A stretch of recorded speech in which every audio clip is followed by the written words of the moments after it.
if there's any one person out there that knows what happened in the Clinton White House, if there's any one person out there that has, that I could say is it's still happening, yeah, right, but this is a heroine of mine, not heroine like, you know, heroine, female hero. She's a remarkable young lady. She's a gutsy woman. She has this book, The Whistleblower, folks.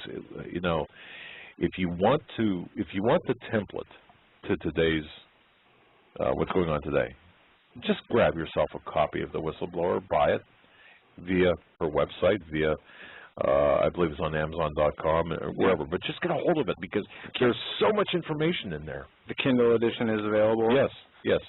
And she's a good friend of mine. She is one of the most intelligent people I know. Great bio, yeah. One of the most gutsiest people I know for a woman. She's got more guts than most guys I know. Yeah.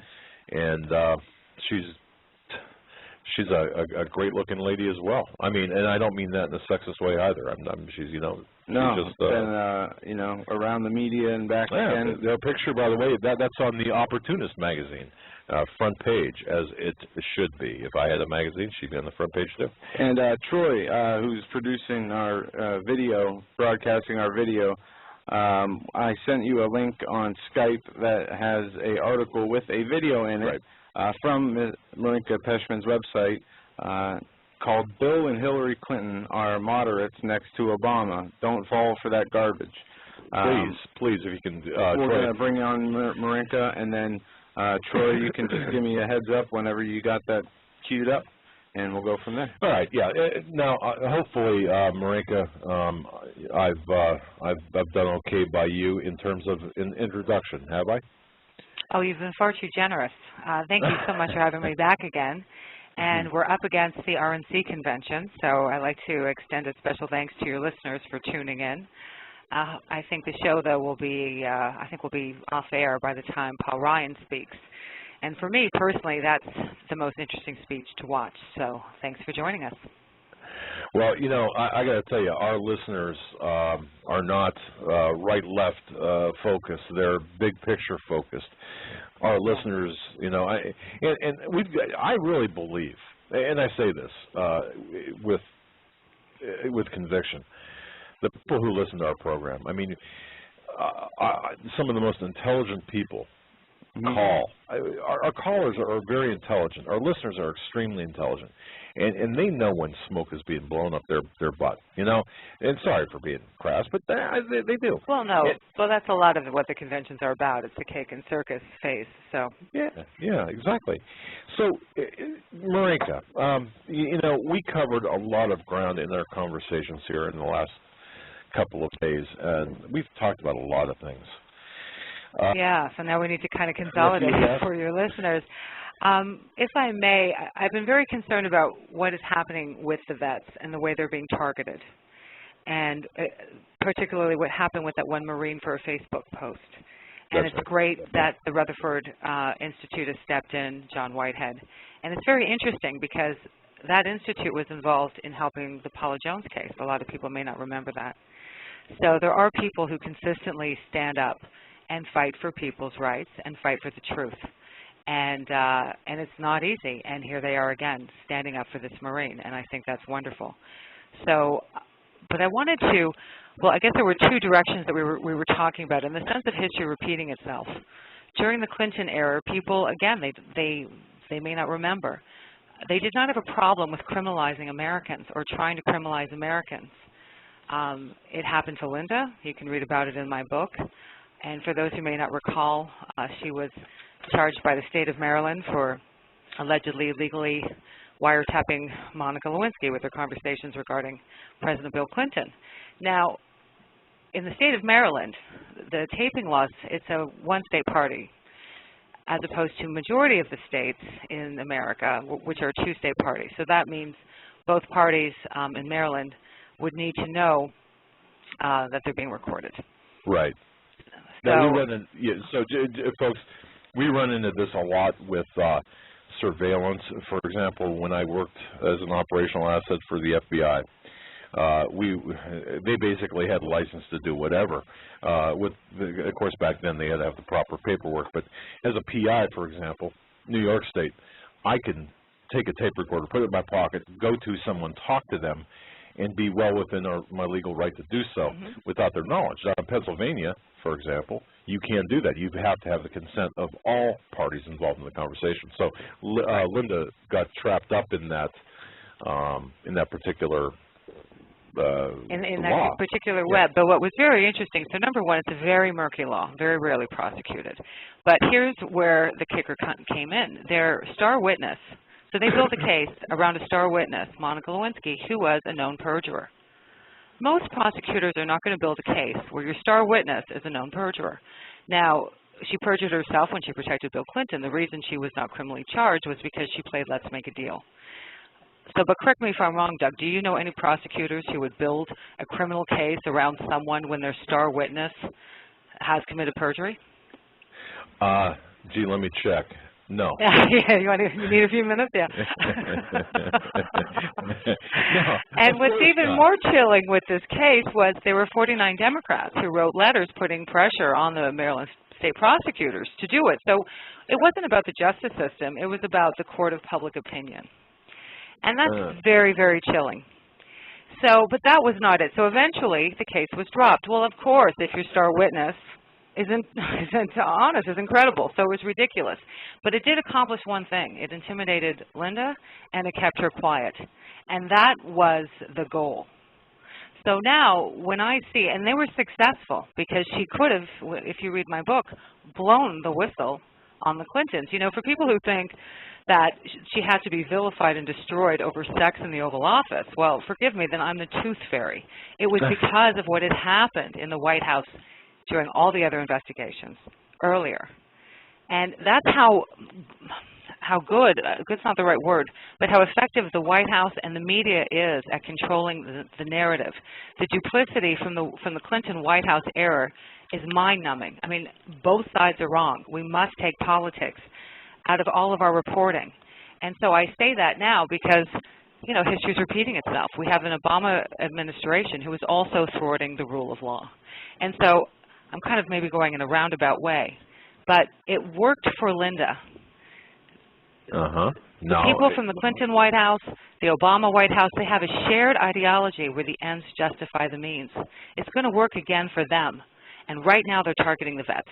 So right now people need to stand up and defend the vets and the Tea Party people and other patriots and conservatives, anyone that is in their crosshairs. Because as God is my witness, they do not have a problem trumping up criminal charges.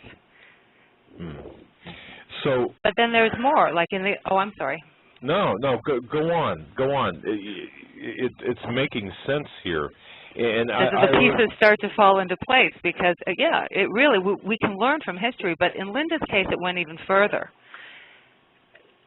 The Clinton White House, out of the Pentagon, they legally leaked portions of her FBI file to discredit her.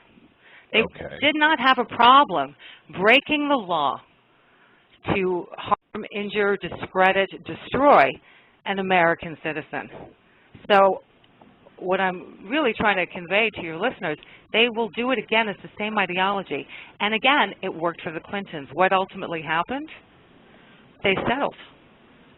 They settled. All the information that Linda's lawyers had accumulated, and some of it include the private investigators and the dirt diggers. This is what they do. They hire people to dig dirt. I mean, there were private investigators. Anthony Pellicano is one. Now, I don't know if you recall Anthony Pellicano, but he's currently serving, forgive me, I forget how many years in prison in Los Angeles. Because most of his, deservedly so.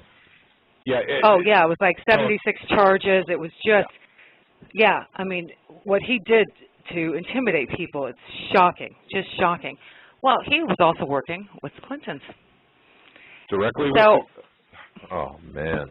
Okay. Yeah, so, but what I can tell you is when they settle a case, all the information that her lawyers had accumulated, it's under seal. The American public never gets to see what really goes on.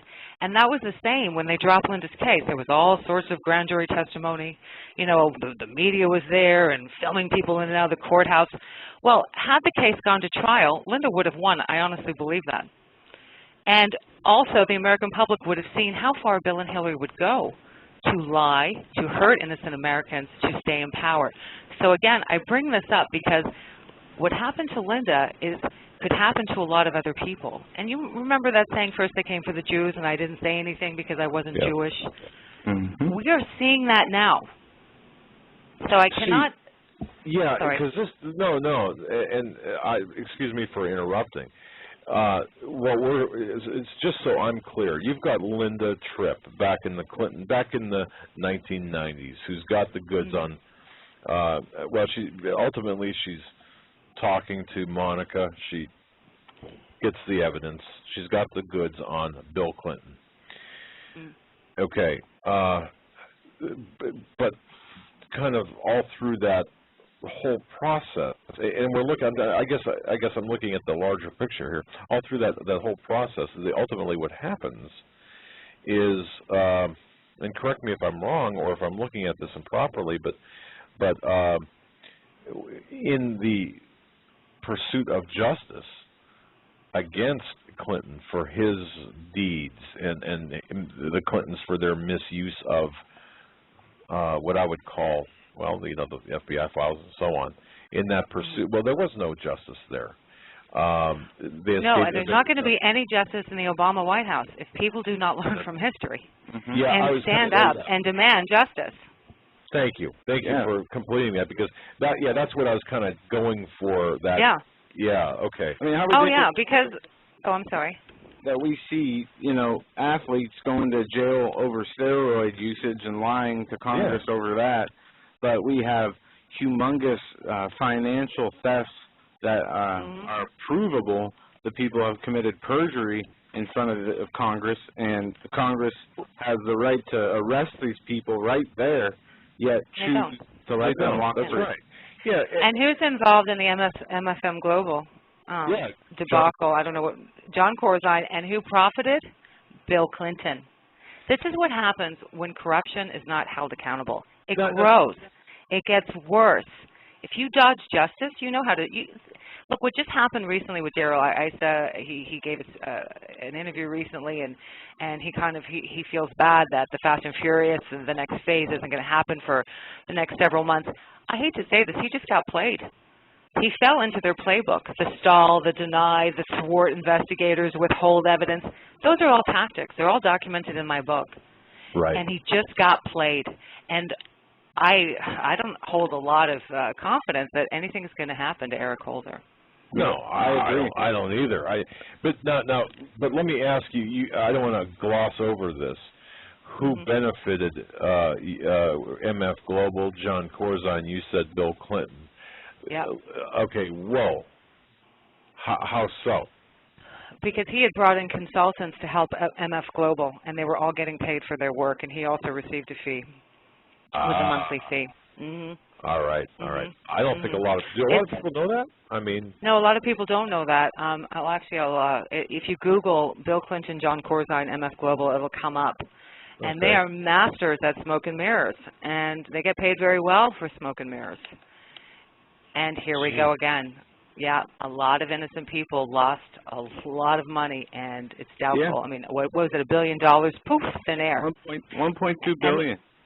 Right, and where will Bill Clinton next week will be the keynote speaker at the DNC, and he will be putting President Barack Obama's name into nomination.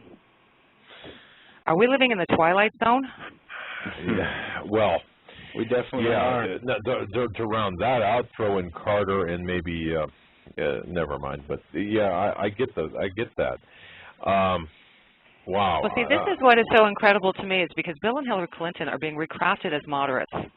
And look, I don't have a crystal ball.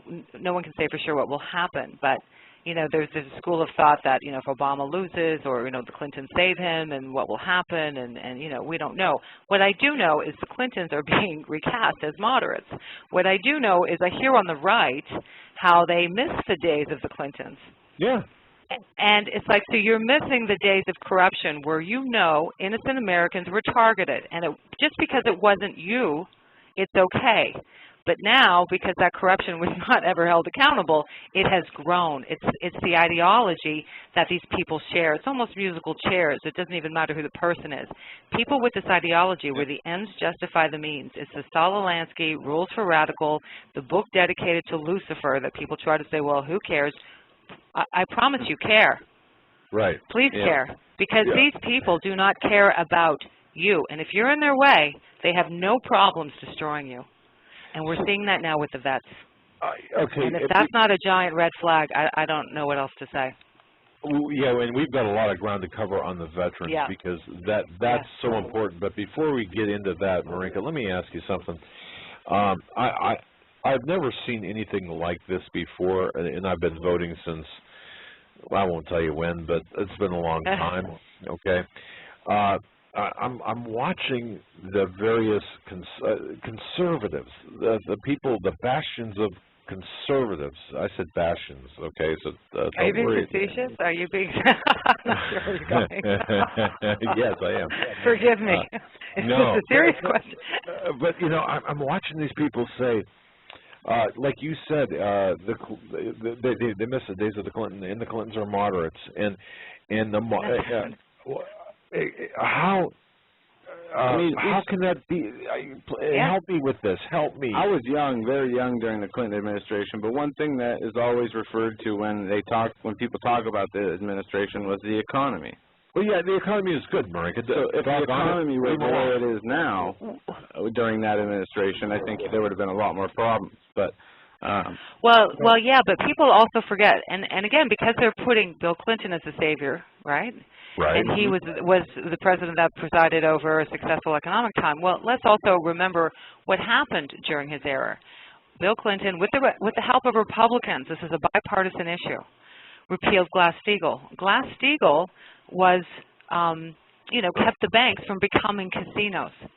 When that was repealed, that's when the banks and all these hedge funds and all these other businesses literally became casinos and started betting with other people's money. Yeah, and that was a bipartisan bill, by the way, or a law. Completely. The Republican Congress with Bill Clinton repealed Glass-Steagall.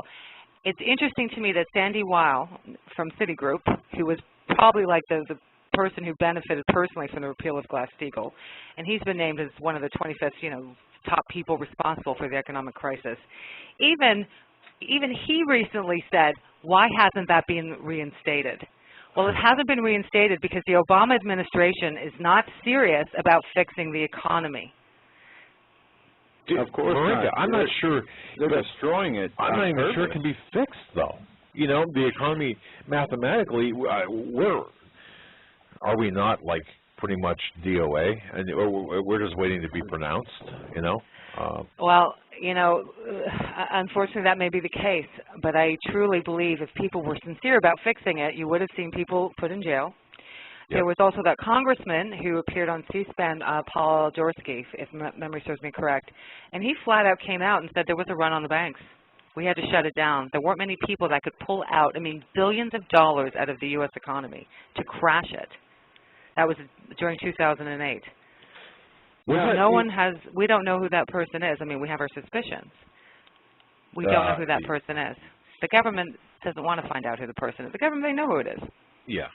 And Marinka, did you see the article with one of the Rothschilds, George Soros, and John Paulson pulling their money out of the stocks they owned in financial banks, the big 6 U.S. banks, and purchase gold?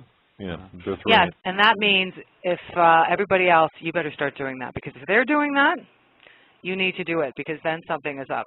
They're not pulling out their money out of those types of stocks if they thought it was going to go well.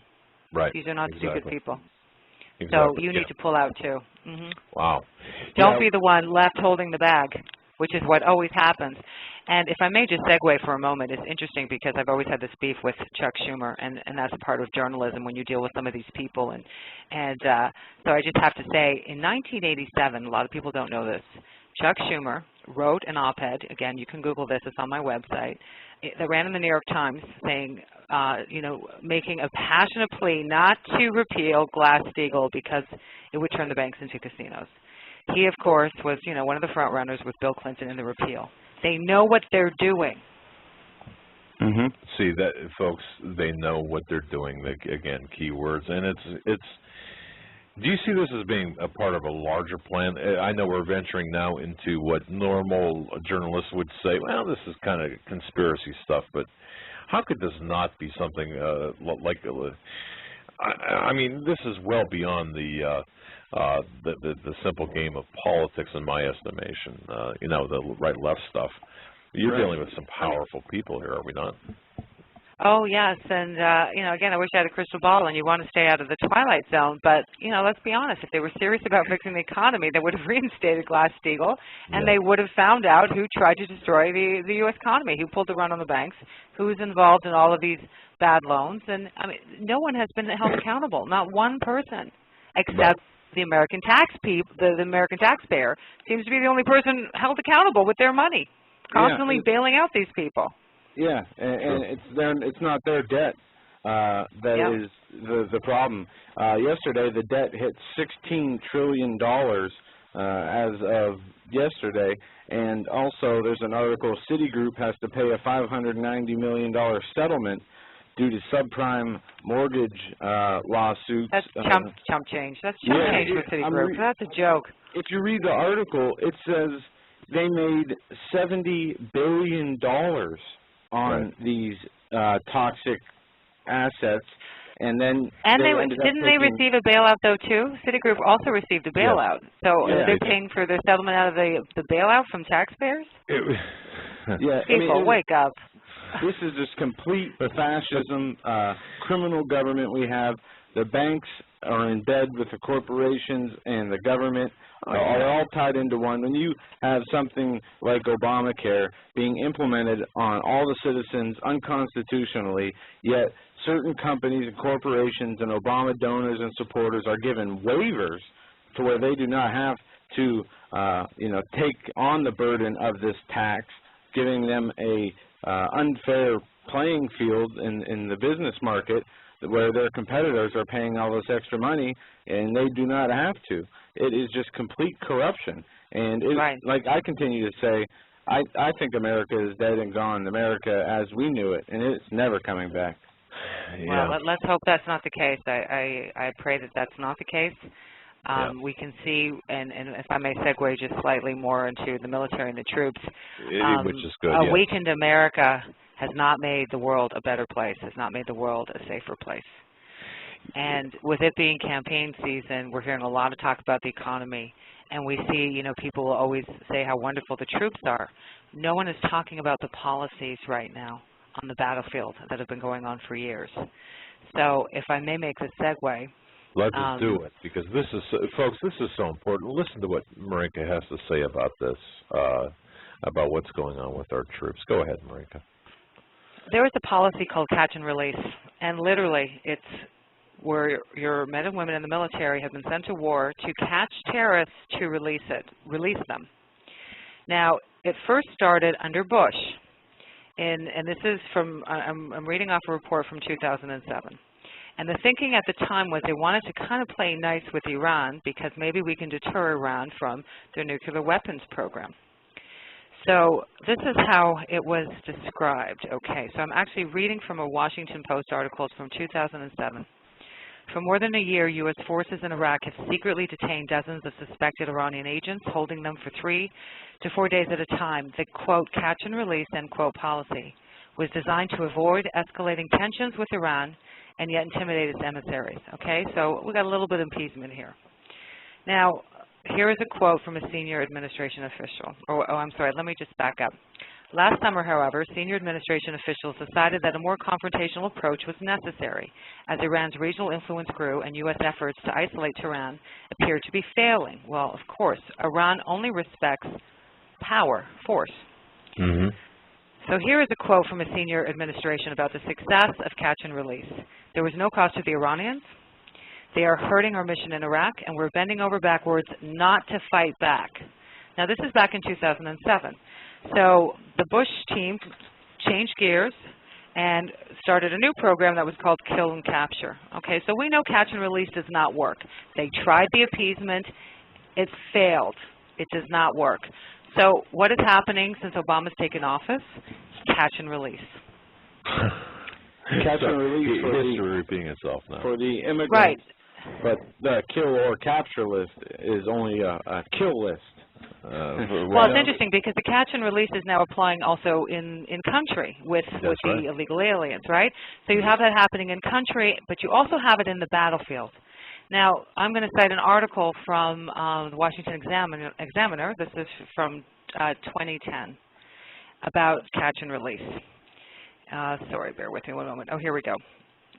Troops here have nicknamed the local court system, quote, Taliban catch and release. They say it has emboldened the Taliban. It certainly has angered native troops who made enormous sacrifices tracking enemy fighters, only to watch them walk out of detainment.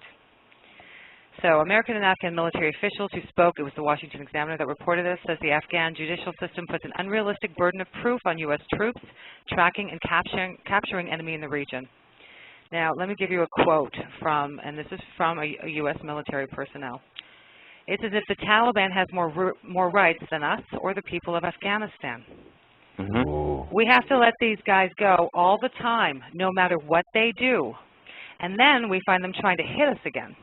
But if they think I've screwed up once, then they'll, referring to the military, have no problem throwing me to the wolves.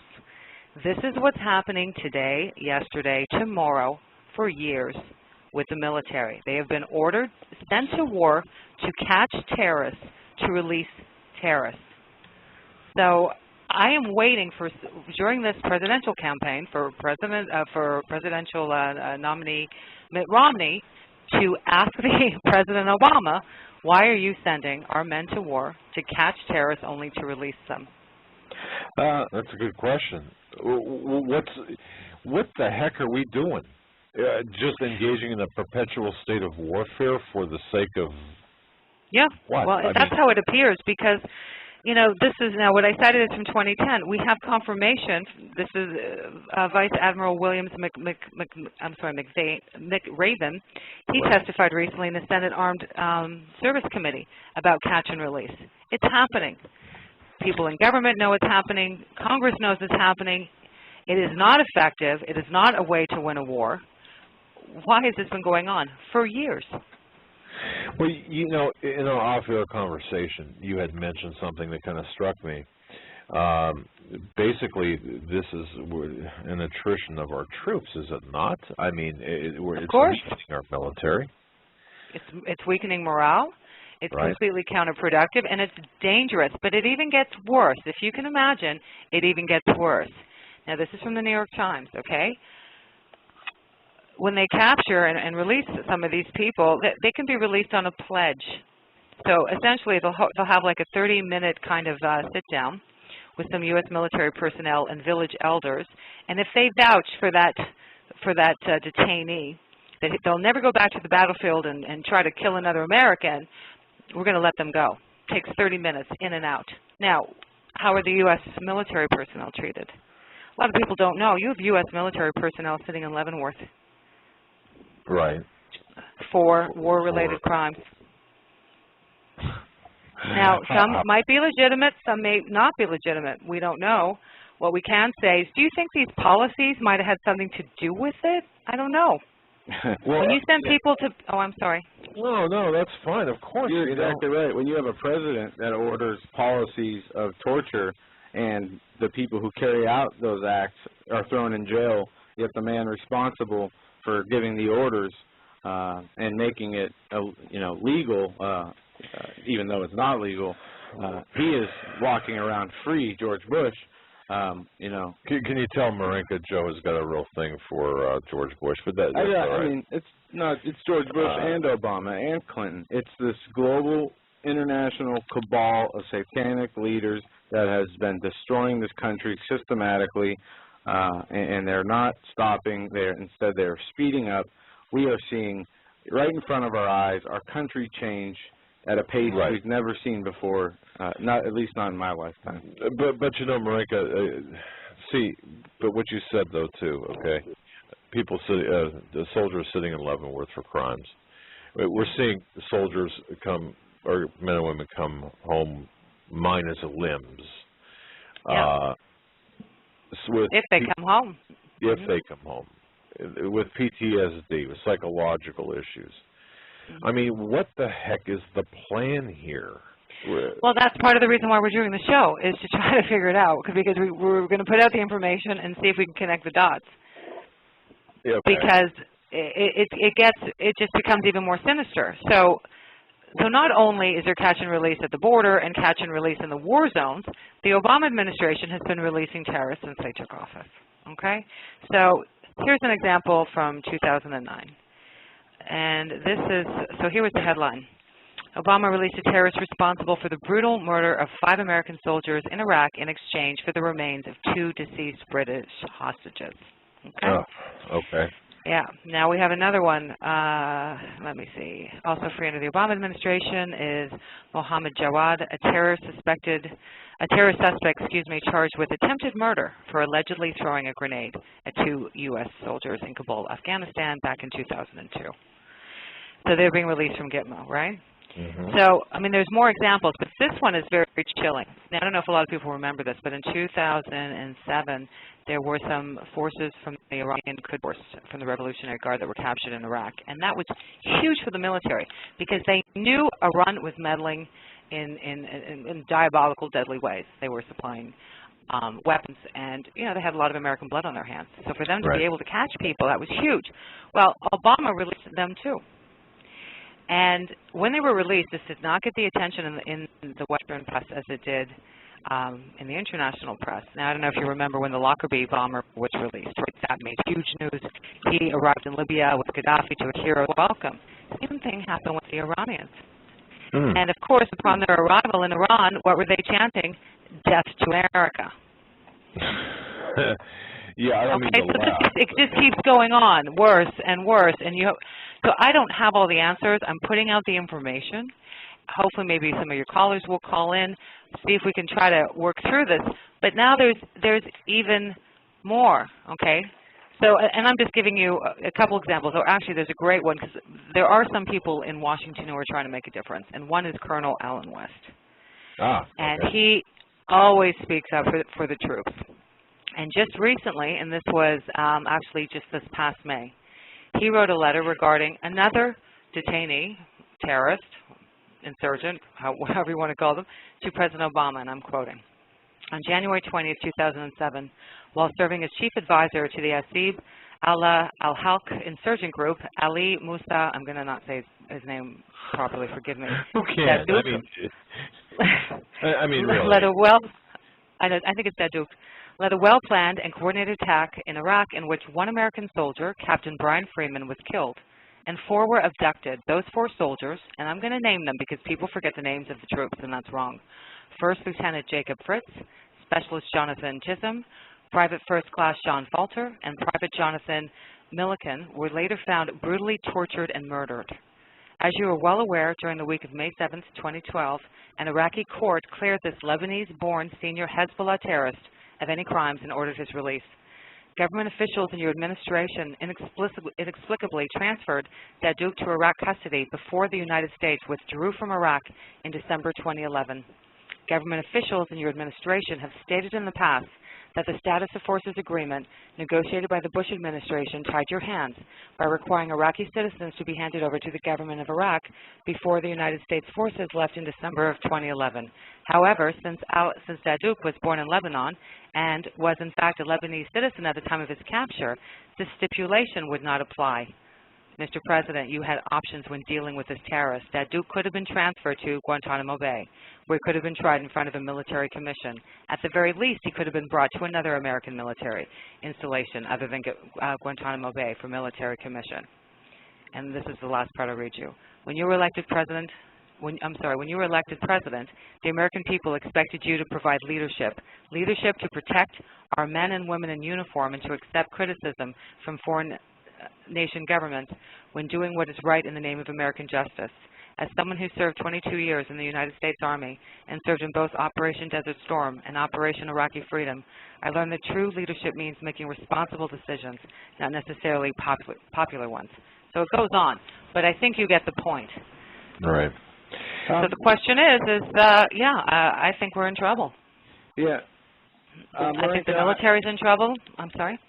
I just wanted to say this about Allen West, and this is one thing that bothers me with a lot of the Tea Party leadership.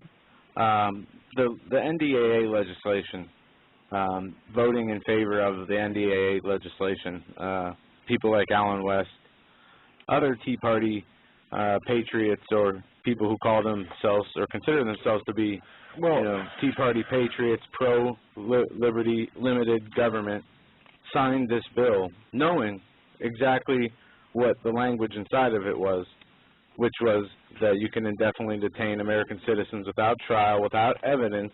Yeah, well, let me translate for you, Marika. Joe's all hacked off at Allen West because he signed the NDAA legislation, which basically takes... Didn't he come out and explain why and explain some of the language? Because I don't know all the details, so I can't comment. And Paul Ryan did the same thing, basically stating that it did not apply to American citizens. That turned out not to be true. But I'm not sure if that's what Allen West did. I do not remember. I'm very certain that's what it was, but again, you're talking with a young man who's got a real thing for Allen West only because over this one issue, that's the NDAA. And I realize it's a big issue, but we're talking about a lot of other things as well. But okay. But Marika, we've got a bipolar. I don't know, a bipolar policy, if you will, with this. Yeah, it doesn't. Yeah. It's counterproductive. Do you want to win this war or not? Because it's completely counterproductive. I don't know how you can argue. Sorry. What are we doing over there then? Why? I mean, are you in favor of continuing this course of operation? No, for me it's very simple. We haven't even gotten into the rules of engagement, but essentially the troops have always been very restricted on what they can and cannot do. To the point where it puts their life in danger in protecting themselves. And either you allow them to fight and do the job, or you bring them home, because they can't win under these circumstances. They can't.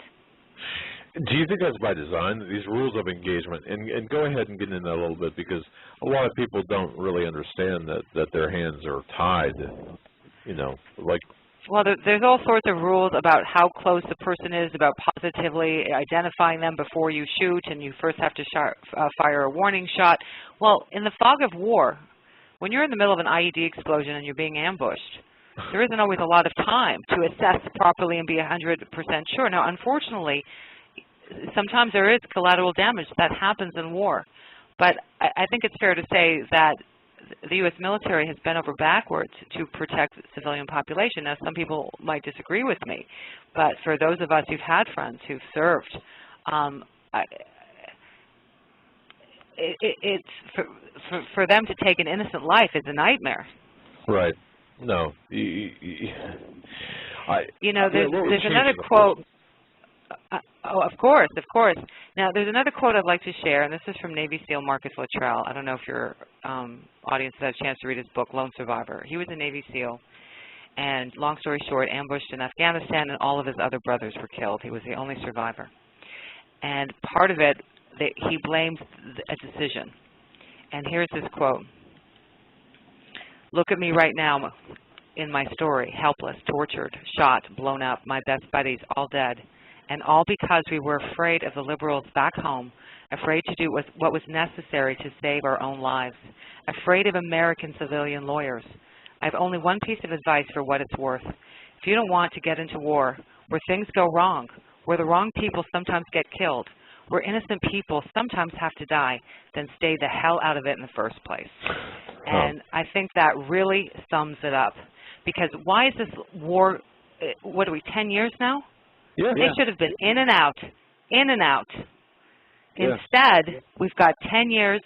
We have troops on multiple deployments, families destroyed. I mean, could you imagine these politicians, Hillary waiting for Bill Clinton, who was on his second, third, fourth tour. These tours could easily be a year. Some are 7 months, some are 15 months gone. Could you imagine these people living the lives that the military has been ordered to live under? Oh, no, not at all. Not at all. So, and that goes, you know, for all the policymakers. I don't just want to, you know, on the right and the left, frankly, because anyone serving in Congress, you know this is happening. No one is talking about. No one's talking about it. No, the media is not talking about it, and both sides don't. I mean, this is a toxic subject, I guess. It's gotten even worse, though. Do you want to hear more? Yes, please. So now we have, it's called green on blue attacks, and this is happening in Afghanistan. And I think the Obama administration is trying to rename it as insider, because insider attacks, I guess, sounds less nefarious than green on blue attacks. Green means the Afghan soldiers, and blue attacks and the blue means the U.S. military or NATO forces. And what we're seeing now is a spike on green and blue attacks, and that means Afghan soldiers are now turning their guns and murdering U.S. military. And the number is escalating. And there's a colleague of mine is actually writing a book about this, and his name is Bob McCarty, and he has a lot of information on his website. I would recommend you go check it out. And he uncovered, it was an unclassified study called Crisis of Trust and Cultural Incompatibility. And I'll just read you part of the last paragraph, because they're now calling it fratricide, and that's where one that murders or kills his or own brother or sister, or an individual or countryman. So can you imagine, you have been sent to war, you're training the Afghan military and policemen so they can secure their country, so they can have some peace and hope for their lives, and now they're turning their guns on you. And part of it is because there's a mutual distrust. After 10 years of trying to win hearts and minds, because that's what we hear, right? We're there, we have to win the hearts and minds. So here we are 10 years later, and essentially, this is how they describe the mutual feelings, okay? So between the U.S. and NATO forces versus the Afghan forces, okay? So it's described as a very strong dislike, even contempt. And this is how they break it down. So namely, one group sees the other as a bunch of violent, reckless, intrusive, arrogant, self-serving, profane, infidel bullies hiding behind high technology. This is describing the U.S. military and NATO forces. The other group generally views, so the U.S. NATO, generally views the former as a bunch of cowardly, incompetent, obtuse, thieving, complacent, lazy, pot-smoking, treacherous, and murderous radicals. They're training. I'm sorry? Now, who's using those words? This is from a report. It's an unclassified study. It's called A Crisis of Trust and Cultural Incompatibility. And it was written by, his name is Jeffrey Borden. He's a PhD. And this was published May 12th, 2011. And a colleague of mine, Bob McCarty, reported on this. Okay. And he's actually coming out with a book. And what I just read you is nothing compared to what else he's discovered. So the administration, they know this is happening. This mistrust, you're trying to create peace. Your peace partner is now turning their gun on you. And we can present all sorts of reasons why. You know, one mistake that I think the Obama administration did was when they announced a withdrawal date. Yeah. Yeah, I mean, why would they do that? Because the Taliban has been sitting and counting the days. They're counting the days, and in the meantime, they're intimidating the population and they're gaining control. But now, but it's even worse because this report, what they describe it is. I want to make sure I'm quoting this properly. It's epidemic murder, what is occurring now in Afghanistan with these green and blue attacks. Epidemic murder. Epidemic murder. All right. And I encourage you to go to Bob McCarty's website. He actually has the report. You should read it all from top to bottom. And please, it's so important. Everyone talks about supporting the troops. Learn. I mean, personally, I think the best way you can help the troops, and they're not even asked, they so very rarely complain. You know, they really don't, is to shine a spotlight on these policies that are counterproductive and are frankly getting them killed. Wow, yeah. Yeah, and what makes things worse, and I want to thank Jason in the chat room for reminding me of this, is that all these wars, you know, are based on lies to begin with, or misrepresentation or the manipulation of events. Well, why are we in Afghanistan? Why have we been there for 10 years? Why are we continuing to do what we're doing in the Middle East through proxy wars? Why are we committing drone wars in 10+ countries, killing people on a daily basis with remote-controlled planes, sitting back in the pilot in a comfortable chair somewhere in America while dropping bombs? Not only that, but employing now Al-Qaeda tactics by dropping secondary bombs on first responders and the rescuers. Yeah, Marinka, I mean, it's happening now. It's happening, yeah. It's happening. I mean, we turned into everything we said we were against and fighting against. They said that George Bush said that they attacked us for our freedoms, and that was not the case, because we see now they are saying that Al-Qaeda is fighting for the freedoms of the Middle East. But Marinka, there's no way we can change. There's no way we could bring democracy to Afghanistan. There's no way we could bring democracy, or modeling our constitutional representative republic to Iraq. Is there? At this point, no. I wish I could say something different. I think, and this is what is so tragic, because you really have to believe, yeah, people want to have a peaceful life. They want to raise their children, have families, work. I mean, this is the way things have shaken out right now. I don't know what the answer is to reverse this. Right. But I don't think that the administration is serving the military very well with these policies. Okay. And so I can't answer all of your questions. Not all the information. I mean, a lot of things get repeated over and over again. Like, people will say, well, weapons of mass destruction, it wasn't found in Iraq. Well, that's not true. There actually were. And in fact, there was yellow cake that was found in Iraq. Yeah, and they kept it quiet. I didn't know this.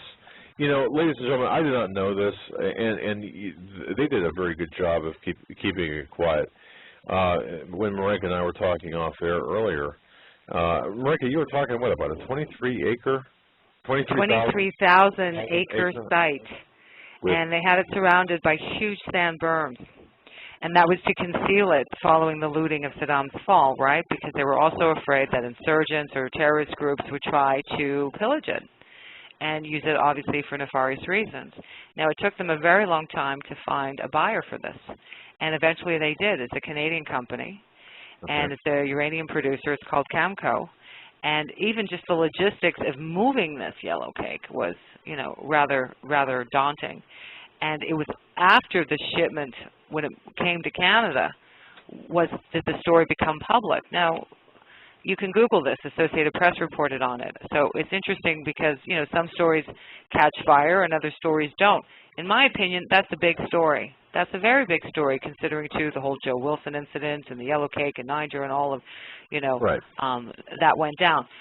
Subsequently, there was also WikiLeaks revealed that there were different, there was mustard gas and blister gas was also found. But what is, I don't want to say confusing, when this information came out was around the same time that President George Bush was promoting his book, and he was still apologizing about the weapons of mass destruction. It's like, they found it. You can't not know this. But he was still saying, apologizing. Yeah, I don't know what to make of that. Why? Why not? Why, again, as we talked earlier, when he was making light of this at the National Press Club, saying, well, no, they're not, the weapons of mass destruction are not down there. Is this all just a dog and pony show? I mean, why didn't he say, look, I don't know. Believe me, God knows, I wish I could tell you. I don't know. And that's what's so frustrating, because, America's supposed to be free. There's supposed to be transparency. And, just some of the information that we talked about today, it's all upside down, because it doesn't make sense. And not that he needs to take some hero lap and, yeah, I told you so. But you've been vindicated. And you know what? The military has been vindicated. Exactly. And that's, to me, frankly, more important. They're the ones that went and sacrificed. And for people who don't have any relationship to the military, you can't imagine the sacrifice. You hear about it, but until you live it, you cannot imagine the sacrifice. Oh. And so that's what really upsets me, because for the military, this should have been made a big issue. They've been vindicated. Yeah. And they put their lives on the line for us, for our freedoms, and they come home to be taken away to mental institutions and labeled as terrorists. We are going to go to the phones, Ms. Peshman, if you do not mind. Great. We have some callers on the line. And if you'd like to join the conversation, give us a call at 661-244-9839. That's 661-244-9839. Our special guest is Marinka Peshman. Author of The Whistleblower? Yes. And I am going to go get that book on Kindle edition after the show. I have not read it. I've only read parts of my dad's, but I do want to get that. And I saw that on your site today that you had it available on Kindle edition. Every e-reader format, and paperback. So this way everyone can get it. And Marinka, I snatched that Kindle edition away from Joe right away because I said, look, you got to support Marinka. You got to support our guests and folks. I got to tell you, look, The Whistleblower. It's a fantastic. Investigative work takes time. It does. But you know, a lot of time. Kind of to circle back around with how we opened. You know, this is history repeating itself with the Clintons, but the insight that this book provides is just so fantastic. So I would urge everyone to grab a copy of The Whistleblower. It's certainly well worth to have in your library. But go ahead, Joe, to the phones. And Marinka, thank you for being so gracious to take some calls here. Yeah, we're going to be going up against a break, so we'll take a call or two, and then we'll hit the break and come back with more calls after the break. Right. We're going to start we here. Got a full bank here. We're going to start here with area code 484. You are on the air with the Hagmann and Hagmann Report. Hey, how you doing, Hagmann? This is Jim. Hey, Jim. How you doing? Hey, how you doing? Hi, Jim. Yeah, I was on with you guys yesterday with Greg and Steve. Yes. And I just the thing is, I let my father hear about it, and he's starting to wake up. But the thing is, he didn't sleep last night, I can tell.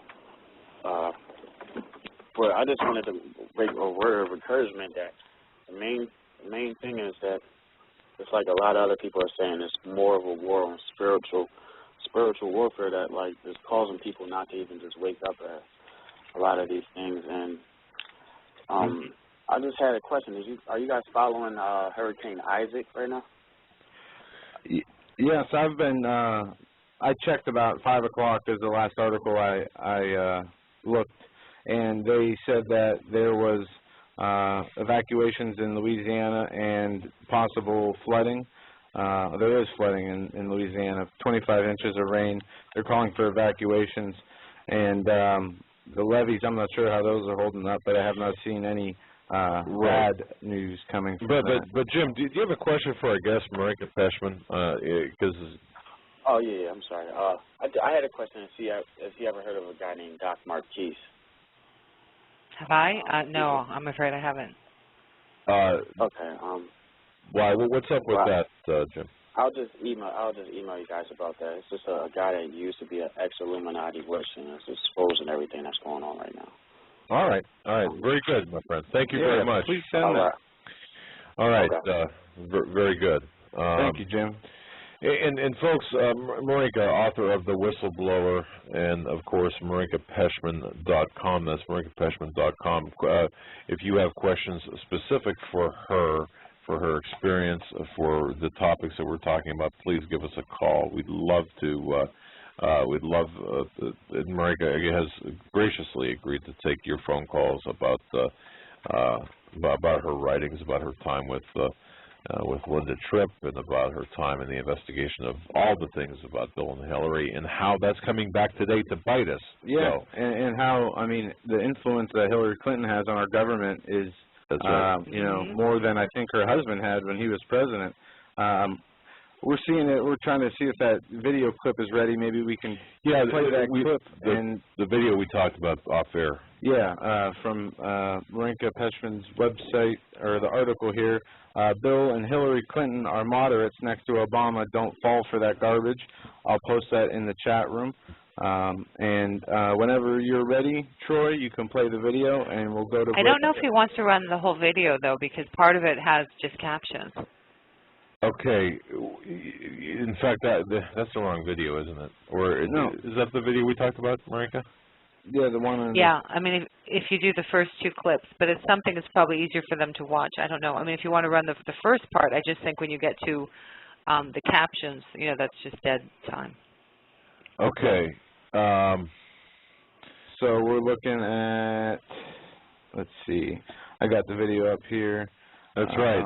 Obviously, how are people going to hear the captions? Yeah.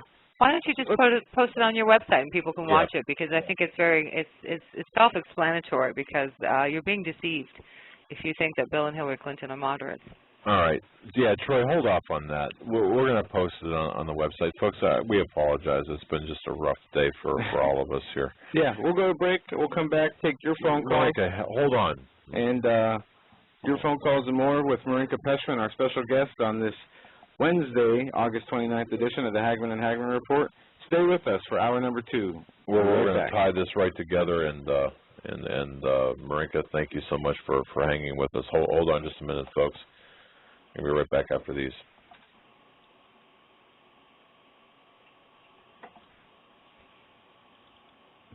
Survival of the fittest. In any and all situations, survival is your #1 priority. That requires being tough and thinking smart. And the folks at Freeze Dry Guy are going to help you do just that. They have the long-range patrol ration entrees, what they call the Brick Pack. When you're in survival mode, it is absolutely the best item for your survival pack or bug-out bag. You can go farther, faster, and carry more food with the LRP cold weather ration entrees.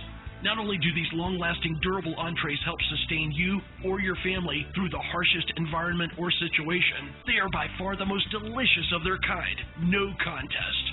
With a variety of tasty entrees, you can't beat the LRP Brick Packs. Let Freeze Dry Guy help you in your survival situations. Go to freezedryguy.com. That's freezedryguy.com, or call 866-404-3663. That's 866-404-FOOD. Hi folks, Doug Hagmann here. You might know me as the co-host from the Hagmann and Hagmann Report, or as a frequent guest on Coast to Coast AM with George Norrie. If you're like me, you're tired and confused over today's headlines. You just don't know where to turn for accurate, concise information about really what's going on, what's truly going on in today's society. If you don't know where to turn for accurate, well-researched, and properly vetted news, I've got a suggestion. In fact, it's a requirement. Bookmark Canada Free Press. That's CanadaFreePress.com on the internet. It's just not for Canada. It's for news across the world. Judy McLeod, founding editor, has put together a vast array of talented writers like Kelly O'Connell, Daniel Greenfield, Dr. Eileen Johnson-Powell, a lot of guest columnists, very talented writers. Folks, that's Canada Free Press at CanadaFreePress.com. Now mobile friendly. Follow on Facebook, because without America, there is no free world. If you're stumped, you don't know what kind of gift to give to a friend or a loved one, I'm telling you, you must go to 4physics.com. That's the numeral 4, PHYSICS.com. This is your one-stop shopping palace. That's the only way I can put it. I could spend easily an hour on this website. Innovative, fun, educational. There are games, books, weather instruments, unique time-telling devices, jewelry, optical devices, laboratory equipment. Let me give you an example. We all know we can tell time with a sundial. You've seen those advertised. Did you know that you could tell time by the stars?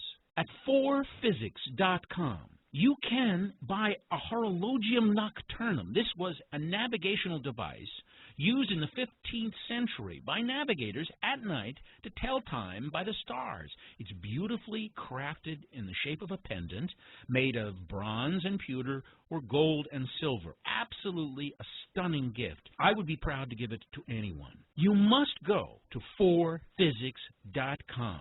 Even if you're not stumped, that's 4physics. That's the numeral 4, PHYSICS.com. It's your one-stop shopping palace. Any problems that you have, I don't know what to get Grandpa, I don't know what to get my loved one, that's unique, you will find it at 4physics.com. Please take my word for it. Go to the website, but give yourself a lot of time because you're not going to want to leave. 4physics.com. You better wake up fast and listen to this, America. The Obama campaign has launched attack squads disguised as truth teams dedicated to intimidating and silencing all political dissent carried over the Internet that criticizes the Marxist Obama. Truth squads specifically focused on covering up Obama's endless trail of lies, corruption, and subversion, and using the Gestapo power of our own government to police and censor the Internet and shut down websites that dare to carry the real truth about Obama's Marxist coup. Remember the names of these Gestapo-style agencies at work right there in your neighborhood. KeepingHisWord.com, KeepingGOPHonest.com, and AttackWatch.com. KGB, SS, and Gestapo-style police-state gangster organizations at work to silence the important voices of patriot dissent, some of which have already been shut down by Obama's orders. Adolf Hitler would have been proud. We're the 21st century Tea Party patriots.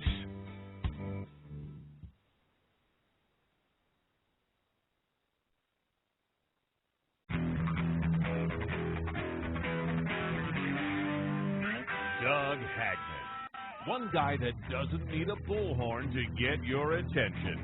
You want answers! I want the truth! You can't handle the truth!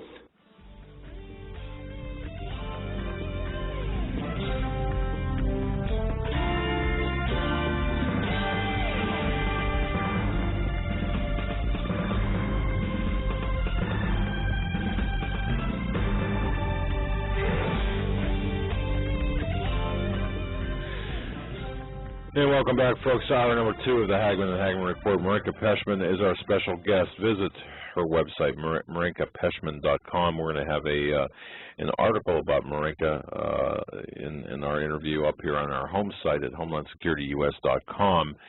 Thanks for joining us, and Marinka, thank you for being such a wonderful sport. We're all over the board here. It almost seems like an unscripted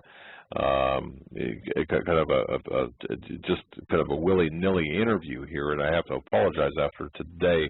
I think it's like a couple of monkeys playing, fighting over a banana in both of our skulls.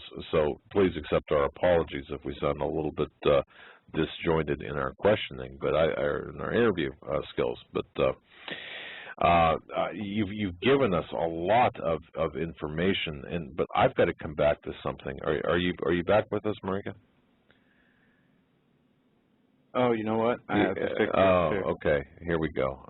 There she is. Sorry, we cut you off, Marinka. I'm sorry about that. Are you back with us, dear? Yes. Can you hear me? Yes. Okay. You were talking to yourself there for a while, weren't you? Oh, it was brilliant. I'm sorry you missed it. I'm sorry we did too, and again, my apologies to you and to our listeners, because it seems like we're all over the board here with questions, and it's just, again, the scenario of, if you can picture two monkeys fighting over a banana in both of our skulls right now after the day that we've had, but that's no excuse. But I've got to go back to something you said here, and I guess the core issue, if we're looking at you, Marinka, as a journalist, and the big picture of things, we like to look at the big picture, whether it's about the troops, whether it's about the wars, whether it's about the lies of the deceit of the Clinton administration, whether it's about the Clintons still being in power, we still see, and I guess to grab onto the big golden ring that's out there and say, this is what is really going on. how do we tie this all together? I guess that's my, you know, it seems like we've gone from the 90s to 2012 with a continuity of agenda here. You know, the Clintons had this disdain for the troops, didn't they? Yes, they did. Now we've got Obama that's got this disdain for the troops, and in the middle we had all rah-rah for the troops, but sent them out as cannon fodder with restricted rules of engagement. I'd also like to point out, a lot of people may not remember during the Clinton era when he sent troops for Bosnia, they were under UN control. See, and now, Marika, that's something. How can we possibly and feel my frustration, please? Feel my frustration. How can we possibly allow this to happen to our men and women in uniform, to put them under UN control? It's wrong. Yeah, it's wrong. They didn't take an oath to the UN. They took an oath to the United States of America. Okay. All right. But is this the brainchild of, I mean, this didn't happen overnight. And of course, this acquiescence to these rules of engagement, which are more UN-ish, I guess, wouldn't you classify that? Yeah, that's, well, because the UN troops, they have a very hard time, too. They can't defend themselves. Okay. All right, but I don't know. I'm just looking at this from the larger picture perspective. Well, the larger picture, it's the ideology. It's their progressive ideology. It's the social justice where they know how everyone should live. I don't know how else to sum it up. It's they know better than everybody else on how they should live their lives. And you know, you want to say, well, no, they don't want to hurt the country. I don't know how you can say the opposite anymore. And just based on the facts, you know, stay out of the twilight zone. It's almost as if whatever the Clinton administration did, they laid down this groundwork, and it's just been accelerated now with the Obama administration. But then in between, you know, there were some things that Bush did that you could go, okay, I get it. And then on the other side, there were other things where you're just like, wow, how did that happen? And I wish I had the answers. I don't, but we can see that America is being weakened right now. I can't imagine anyone disputing that except, you know, a few, maybe Chris Matthews. I'm not sure, but thanks for that. No, I know we need a little levity because it frankly doesn't make sense. But we have to stop.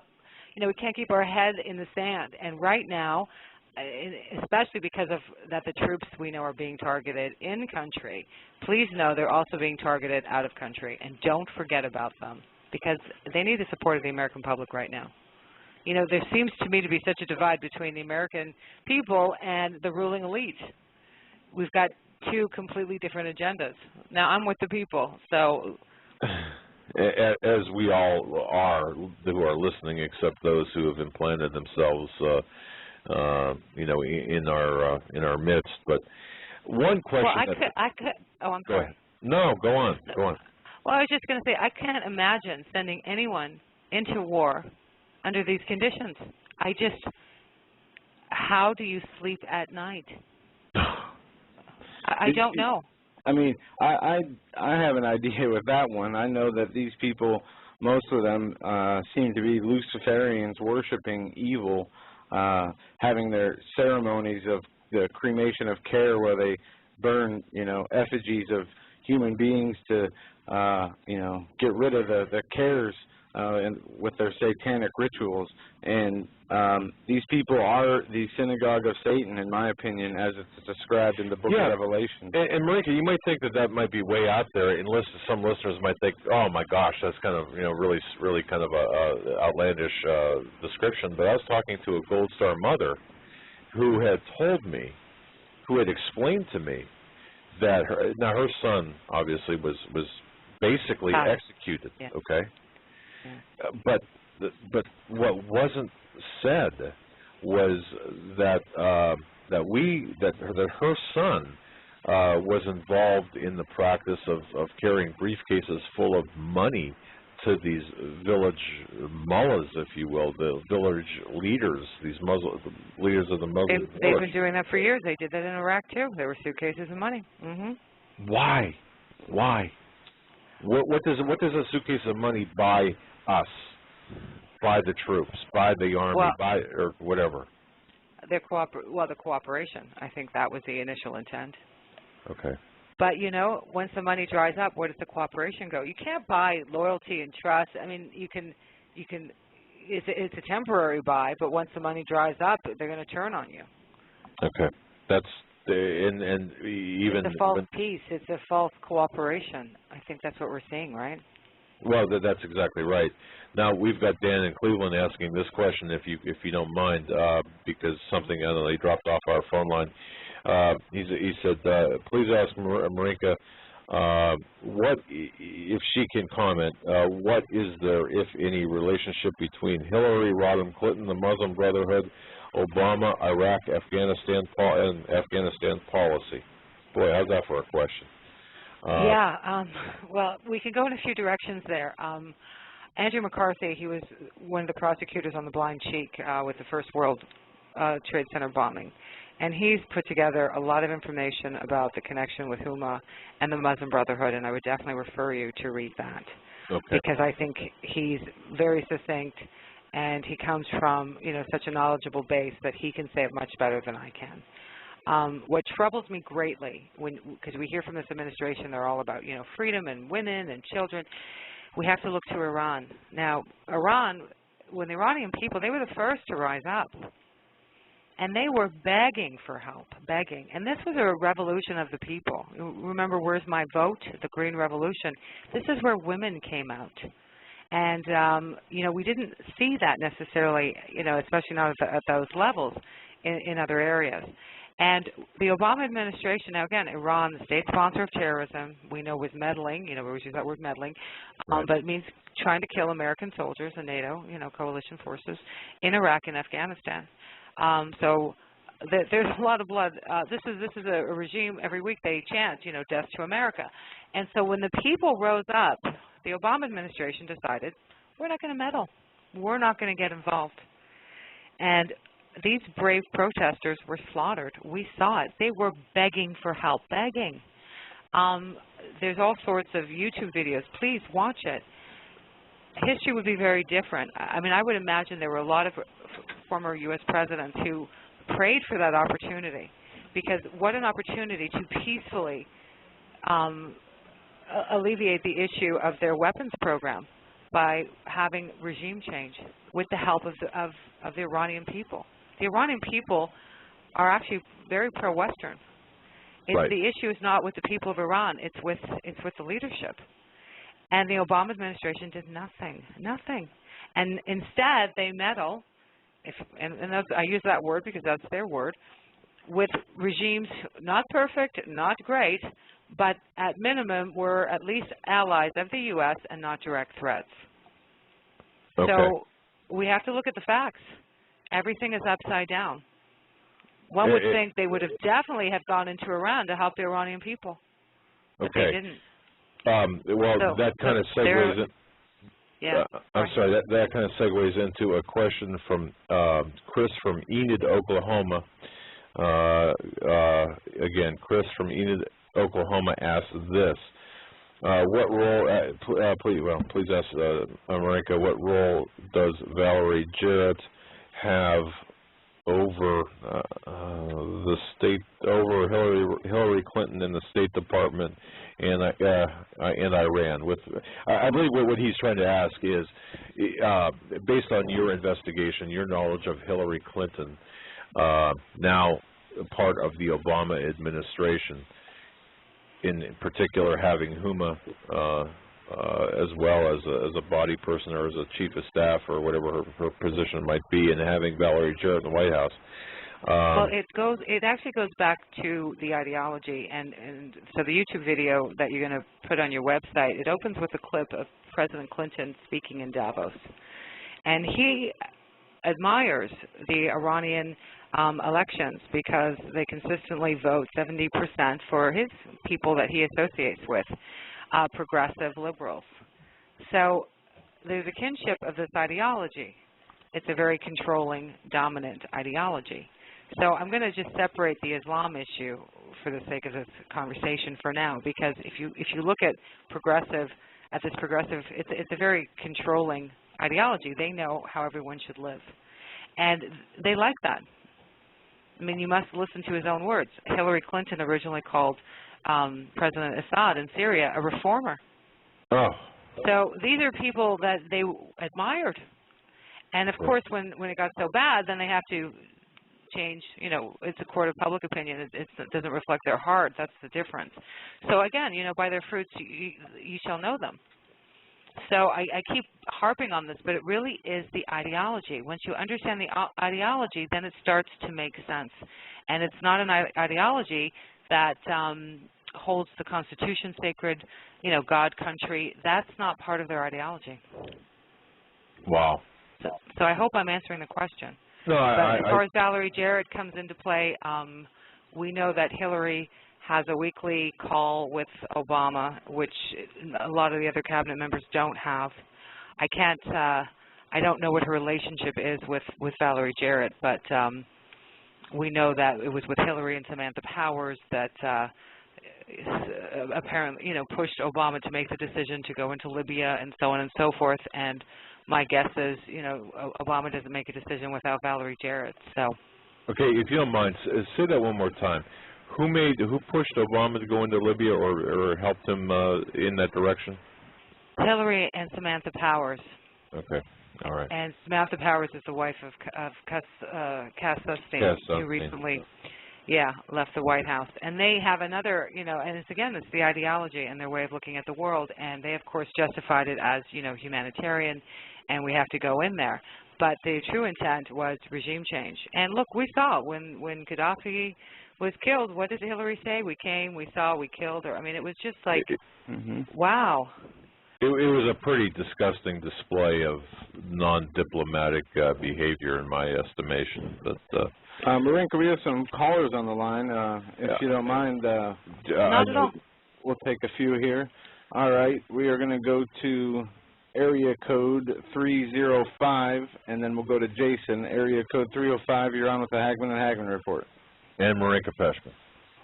Hi. Hello. Hello. Do you have a question for Marinka? Yes, I do. Marinka, I just wanted to ask you the connection between Hillary, the Rose Law Firm, Linda Tripp, and the death of Vince Foster. And is that connected to the Monsanto lawsuit that was through the Rose Law Firm, which is now Monsanto seems to have a real toehold into the White House and is taking over with the GMO foods and kind of running out all the small farmers. So that's kind of my question, the mystery of Vince Foster and his death, and how after he died, standing from the Washington Memorial, you could see written on the lawn, Foster murder, and it was written in fertilizer. And I just seem to, in my mind, see a real connection here with the Monsanto takeover and the big profits being made with running out all the small farmers and taking over the farmlands and this major drought that's going on that's running small farmers out of business. That's it. Okay. Wow, that's that's quite a question. The Monsanto connection, I have to be honest, I'm not overly familiar with. Were they representing Monsanto in Arkansas before they went into the Monsanto. Now, this was before they were elected, right? Before they were elected. Okay. Oh, well, then that would make sense. Yeah, there are many problems with the Vince Foster investigation, and I think the most troubling one that everyone can agree with is the White House unequivocally did everything they could to obstruct the investigation, both in the White House and, again, at the location where his body was found. And it was really, and I read about this in the whistleblower, where freedom of speech came under fire because you weren't allowed to ask common sense questions about this case. If you did, you were attacked, you were vilified, you were marginalized. So hopefully one day we'll have the true story of what happened. Now, Linda worked with Vince Foster in Hillary's counsel's office. She was not associated with the Rose Law Firm. She worked directly with Bernie Nussbaum, who was also counsel to the president. But the question that's never been answered, because, of course, we're not allowed to ask questions about the Vince Foster case, and they tried to blame his death on the Wall Street Journal editorial department as well as depression, was we know that Vince handled the Clintons' personal affairs. Even though his job was to serve the American people, we know this. This has been confirmed time and time again from even people within the administration. So the question, obvious, and maybe you are onto something that I need to look into, frankly, because... Yes, would you please? Why would a man... Yeah. Intense. I mean, I'm just like this. If you look at the connection with Monsanto and all the people that are now in the White House, that are in power, and they all seem to be profiting off of Monsanto, and Monsanto is currently taking over the world with big farming and just kind of mowing everybody over and forcing everybody into the GMO, and big profits are being made. And it just seems to think a trail going way, way back. Oh, it always does. It always does. And I've read the same reports, too, of how they sue farmers if the wind blows and some of their stands cross-pollinate. I mean, they cannot control the wind. And it's just frankly outrageous what they're doing to some of the farmers. Yeah, and the lawsuit connects down to a town down in the south. I don't know if it was Louisiana or whatever. I'd have to go back into my notes. But they were being sued for running toxins out into the brooks and stuff down there, and the people got really sick with cancer and everything, and it was a big cover-up through that law firm and everything, and of course people died. So are you saying the Rose Law Firm represented is that what you're saying? They represented? Yes. Okay. Yeah. So anyway, and now they're all in the White House with Monsanto taking over. Yeah, I mean, it's no coincidence, to be sure, and obviously there's a lot to be investigated there, Sheila. My goodness. A lot of money being made, and he who controls the food rules the world. You know what I mean? Yeah, you're right. I have to look into that. Okay, thanks. God bless you. Thank you. That's put me back on hold. Okay, yeah, we will. Thank you so much. We will. Calling in. All right, we're going to take another call. This is Jason, I believe.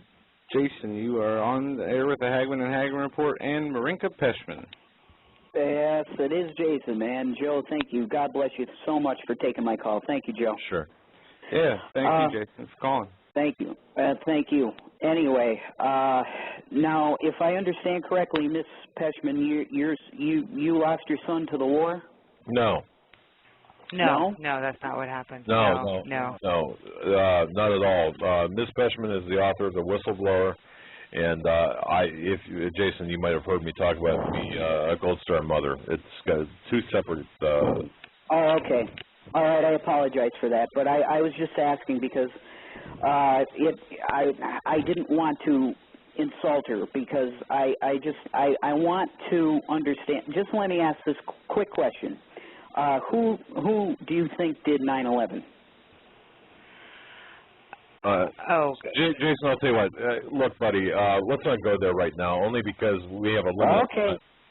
All right. Okay. All right. God bless you guys. Bye. God bless you. America, look, we got. I mean, there's a lot of ground we can cover with that, but. Yeah, that's a topic for other people that know that report on that, and I always prefer to stick to my actual reporting because then I can back that up with confidence and experience, and and I think because a lot of people they're very quick to comment on things that they've heard, but unless you've actually investigated it, you should kind of sit back and until you have all the facts. Yeah. And that's one thing I respect about you, but believe me, I respect Jason a lot. But I respect you a lot too, and you are focused. You've got a very good focus on your you know, the invest. It'd be like me trying to comment on an investigation I really didn't conduct, and you know. And that's the problem with journalism, or so-called journalism, because it's much easier to do opinion than it is to do investigative work. And I've learned, especially with this case, with the story I read about in the whistleblower, I mean, both sides were wrong about the story. And this was it's a huge story. It changed history. Right. And so I always proceed with caution, because until you've personally dealt with it, you could be thrown a curveball. Yeah, indeed, and yeah, and end up. Well, it's just it's a very it's a minefield out there, really. It is truly, and you know, with Linda, it's because I remember it's. You when you meet somebody, you just know what you try to walk in with an open mind, but obviously you're affected with media reports and what you've seen on television, and they really created a cartoon character of a person that didn't frankly exist. And you could see that right away after spending not even a lot of time with her, and you just go, okay, wait a minute. And then ultimately both sides were wrong. I mean, she truly protected the Clintons. So if you want to play politics, the left should have celebrated her. And the right should have been upset with her, but instead it went the other way. And that's what happens when you manufacture stories and the narrative and people. So, yeah, you got to proceed with caution with that.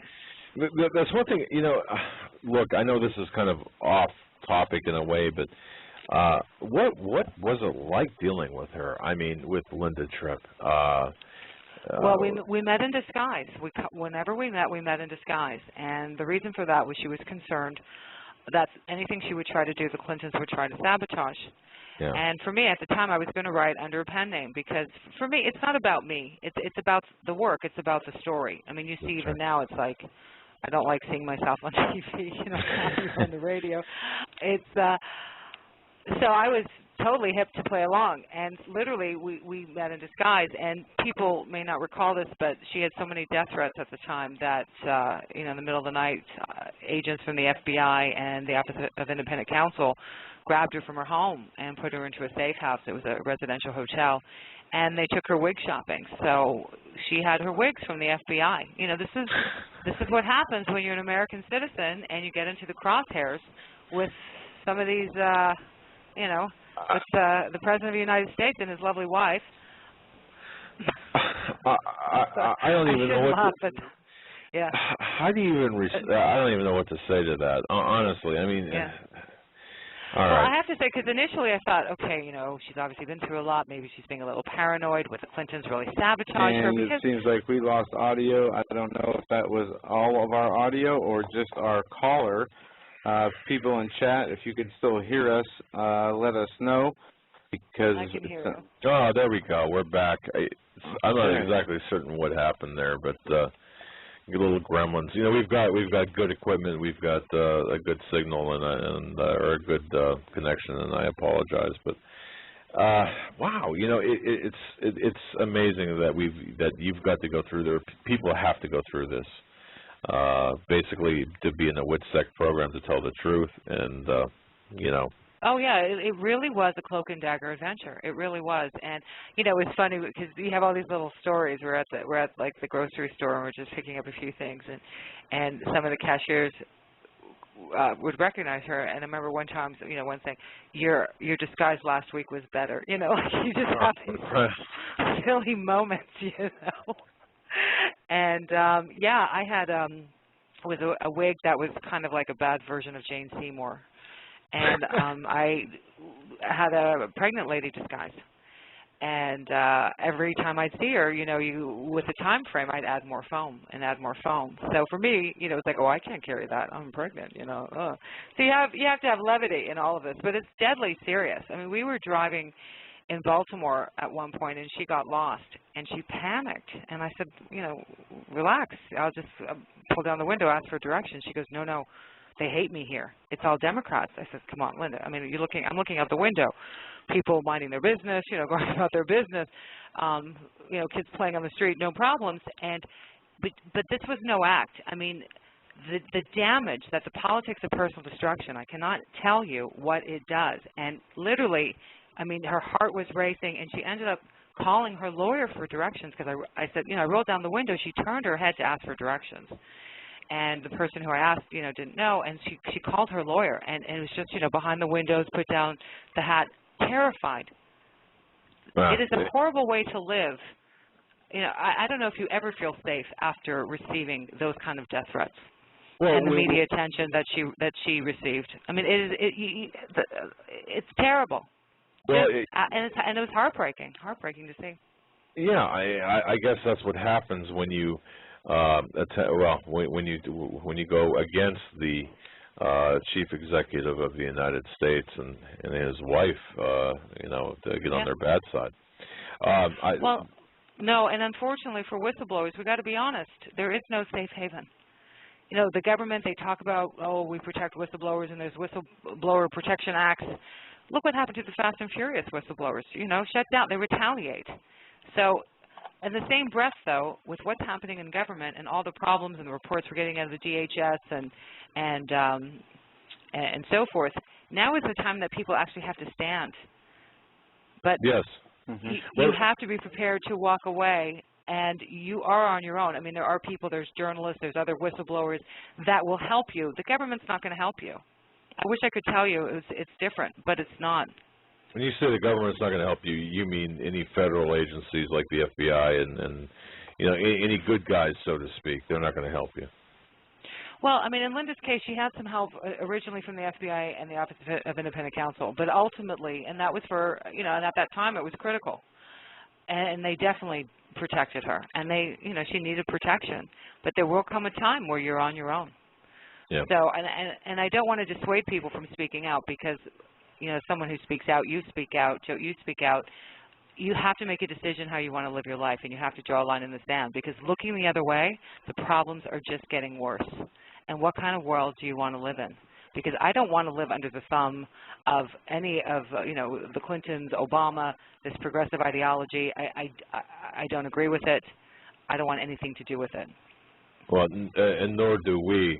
And Mario from Brooklyn, has sent me an email asking me to ask you about the whistleblowers under Obama, how Obama cracked down on the whistleblowers, and you kind of answered that, I guess, in a way. You're on your own, but you have to do the right thing, and this is what really concerns me. And it was the same, people, they thought I was exaggerating when Hillary during the primaries, right? And how she dug in. She was not going to concede. She fought and she fought and she fought, and I kept saying she has to. They have to stay in power because if they're out of power, they could actually be indicted. And for me, it was such a lost opportunity when the Bush administration came in because everyone played nice. They all extended bipartisan hands and everyone made deals. Well, because no one was held accountable. We have Hillary Clinton as Secretary of State. We have Eric Holder as Attorney General at the Department of Justice. There's consequences for this. So for me, it's they need to stay in power because if they're out of power, they could actually be held accountable. So they will dig in. They definitely, and Obama's going to dig in. Brace yourself. I mean, just for looking at this through a historical perspective from U.S. presidents, George Bush, for one, Bill Clinton, these people have committed crimes and were not prosecuted. The way I see it is that they have immunity. They will, what is it that the presidents do when they come in or right before they leave? The next president always pardons. There's definitely a special justice system. There is. And that's the complete opposite of America, because if you or I pulled, what the Clintons and Obama's pulling, we would have been put in jail or held in contempt years ago. That's right. So there definitely is, and that's another reason why people have to stand up. Do you want to live under this? Because before people could ignore it, well, it didn't affect me. It's affecting everybody now. Now is the time. People need to stand. And the one thing with Linda, document. If she didn't document, and if Monica Lewinsky didn't document, they would have been completely destroyed, as opposed to at least now having a chance. Completely destroyed. They have no problem. I mean, even Monica, she was this young girl, and they created this whole this whispering campaign. She was mentally unstable. Where did we hear that? Now we're hearing that with the vets. Exactly, exactly. It doesn't matter where you are. Nobody is immune, and you could be next. Do you think Monica Lewinsky thought that the White House would start a whispering campaign that she was a nut job? Do you think the military who serve their country honorably, taken extraordinary risks, followed orders, would come home to be called nut jobs by this administration? People have got to wake up. You have to stand. It's not easy. We know from experience, but you have to stand. Yeah, indeed. We got a question. I got a question, go ahead. Ms. Peshman. In Clinton, before the Monica Lewinsky scandal came out, if I recall the details of the story correctly, they had announced that somebody with the initials ML, I think it was. There's a White House intern that worked at Starbucks in Georgetown. Yeah. This Starbucks was 6 employees, I think. All were killed. Yeah, you're referring. There's a list of people that have circulated that apparently it's what they call the Clinton body count. Yeah. And that specific Starbucks case that always sticks with me whenever I think there were arrests made on that, but I think the individual that's asking the question wants to know if you have any particular, am I right? If you have any particular knowledge about or anything to say about that, about the Starbucks? No, I just know it's the arrest, same thing as you. Okay. Sorry. All right. Okay, and I do have another question from somebody who sent me yet another email. By the way, Bruce from, I don't know if that's Bruce from Minnesota. He said he's going to buy your book. Thanks, Bruce. But he's got a question. How much influence does Bill Clinton have currently in the Obama administration with respect to policy? I don't know how much about policy, but he's definitely a big part of the smoke and mirrors. And I say that because I don't really see that they have big different policy issues. But I see that Bill is being presented as a moderate, right? Right. As a statesman. Yep. Yeah. And so that's where your difference is. But look, he sent troops and they fought under the UN. So does he have a problem with Obama ceding sovereignty to the UN? No, they have the same ideology. Okay. Yeah, I think that was more of a, and Bruce, thank you. I just Good from question, looking at that, I think that was more of a, how much influence in policy does Clinton have, and I suppose Marika, we talked about this too, about the progressive ideology and essentially the globalist agenda, if you will. I mean, being very much on parallel tracks, if not facilitating one another, But yeah, it's I don't know. I'm haunted by this parallel agenda between the progressives, the communists in this, and well, look at Hillary Care. Hillary Care is Obamacare. It's the same thing. So to try to repackage them as moderates, it's lunacy. They try to do the same thing Obama has done. And how do they accomplish it? Backroom deals. It was Pelosi who has the same ideology. She didn't care about the rule of law. We know they bribe people and senators for the votes. We know there were all sorts of backroom deals. They don't have a problem with breaking the law. So that's why now you must stand up because you could be next. No, indeed. Right. And the people who don't stand up or are indifferent in this spiritual battle that's being waged upon this nation are just as bad, in my opinion, as the people helping carry out this agenda, because as we move further into this, there's a direct line right down the middle, and you're coming to a point where you're going to have to make a decision. You just can't stand idly by anymore. And, what are these people going to do who have been denying the truth the whole time, who have been, listening to pastors who won't, speak the true gospel and tell the whole truth? I just fear that the federal assistance will be taken away, the society will be slowly shut down or quickly shut down, and, there will be civil war followed by, DHS government coming in, cleaning up afterwards. I just don't see any other way around this. Yeah. Well, I don't know. I hope it won't get to be that drastic, but I do know not to speak is to speak. So, you know, looking the other way, you can humor yourself. But and see, that's kind of why the Linda story is important, because she looked the other way. This was a God-fearing, patriotic woman. And she would justify it, you know, my job, my pension, my kids, over and over again. And she watched the Clintons destroy people. I mean, trump up charges, indict Billy Dale from the travel office, for example. He went to work. He wasn't even in their crosshairs to his knowledge. And she didn't speak up. So then when it happened to her, well, how can you be surprised? You didn't speak up for him. You know, Kathleen Willey was another person. And so part of the message of the book is your time will come.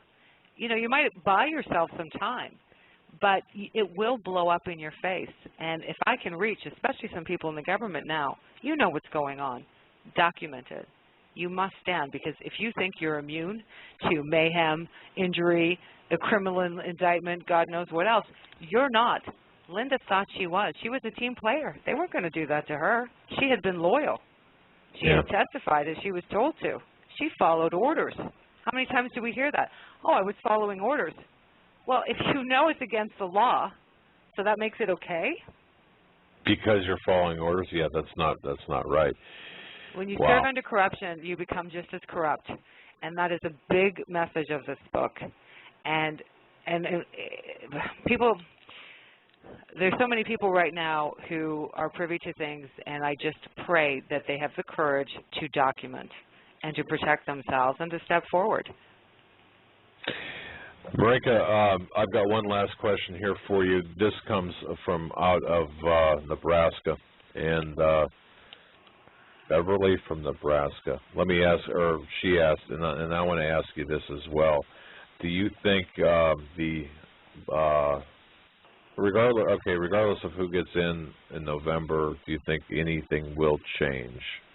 And I suspect that means government operator, you know, the modus operandi. Yeah, well, I think that, I mean, for myself personally, hypothetically, let's say Mitt Romney wins, I will be very busy investigating his administration. And, you know, the government, too, has gotten so big, you have all those careerists. Right. So when administrations change, the politicals leave. So that changes. But you have a lot of careerists that are entrenched in government who have served there for many years. Now, there's two schools of thought. In some areas, that's helpful because they know the way things work and they know how to get their job done. In another sense, you know, if they have a different agenda, you know, it could be a problem. Or if they've held on to their job by looking the other way. I mean, there was a report that came out of the GAO recently that talked about, like, low morale at government agencies. And I just had to laugh because it's like, yeah, of course. They can't even do their jobs properly right now. I mean, imagine working in immigration. Oh. Imagine you work for ICE, and the President of the United States, you know, under his administration, his director, you know, issues this memo. I mean, they're legislating by memo now, okay? That's right. You know, you can't make this up, you know, for discretion when it comes to prosecuting for deportations. Well, you've created a lawlessness. They cannot do their jobs. No, what's it like going to work every day with your hands tied? Because you can be reprimanded. Yeah, I mean. So you think there's low morale in the government? Yes, you're surprised by that? Of course. Well, wow. Yeah, exactly. No, so what you're saying is the faces, names will change, but everything else is going to basically, the infrastructure that has been built and has been entrenched is going to stay the same. Yeah, there's a lot of cleanup that needs to be done. You know, I think some people think, oh, if we can get rid of Obama, it's all going to be okay. We're not out of the woods. No, there's problems on both sides, yeah. Yeah. And there's problems with Washington as a whole. I mean, think about these people. Remember remember when the DMV got a really bad rap, you know, for being a miserable place? Well, there's other federal agencies that make the DMV look like Disneyland. Have you visited any of these agencies lately? You should. Yeah, and for example, you want to give me an example? Yeah, the USCIS. Absolutely. You know me, I love reporting on immigration and the crime and corruption. I was wondering if that was going to come up. I did that for sport. It's so easy. It's pathetic. It's like, oh, another federal official was indicted for taking a bribe. Shocking. Exactly. Hey, Marika, we have another caller on hold. Do you want to take this last call here before we end the show? Sure. Why not? Well, why hold back now? Hey, it's really. 757. You're on the air with the Hagmann and Hagmann Report, and we're in Capession. Hi.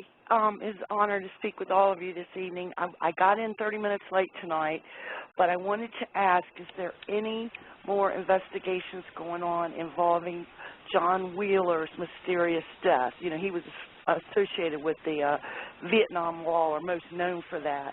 And I'll just take my answer off the air. All right. Thank you. Thanks for your call.